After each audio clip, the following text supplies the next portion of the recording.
Correspondent joins us, and boy, you can't pack more news into 24 hours. Good morning, Karen Travers. Good morning. All right.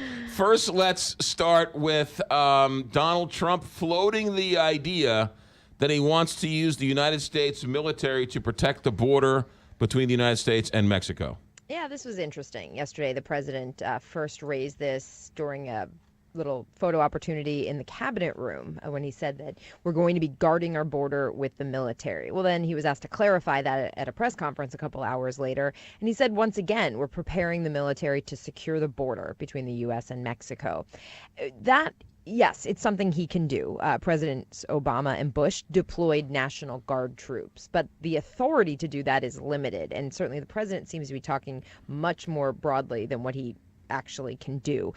When the presidents Obama and Bush did it, those National Guard troops were assisting with surveillance and administrative tasks on the border. The military cannot be used for things like detaining illegal border crossers.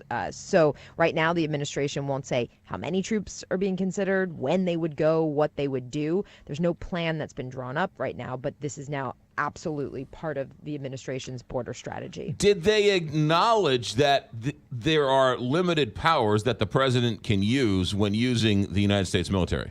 I mean, officials are telling us that, yes, the White House officials. The president didn't acknowledge that. I mean, I think when he spoke very broadly, when he said, we're going to use the military to secure the border, that conjures up images of, armed troops along the border, which Mexico certainly responded to yesterday, saying, we'd like to hear exactly what this plan is through official channels. But the president, we're told, was briefed last week, and that's when this issue came up, that he was told he has the authority to do it, and he became very interested in this. There was a follow-up briefing yesterday with the Secretaries of Homeland Security, Secretary of Defense, the Attorney General, and other senior officials, and that's where this now more formally, in a way, became part of the strategy. Has Mexico responded at all? Just with a response by saying, we'd like to know more and clarify what exactly the president means when he says they wrote using the army at the border, which isn't exactly what he said. Yeah.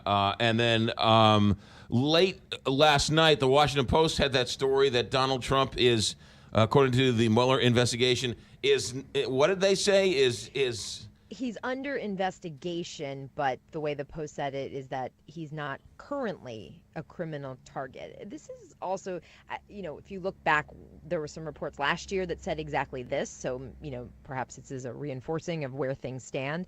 For now, the Trump legal team will only tell us that they're not discussing real or alleged conversations between them and the Office of the Special Counsel.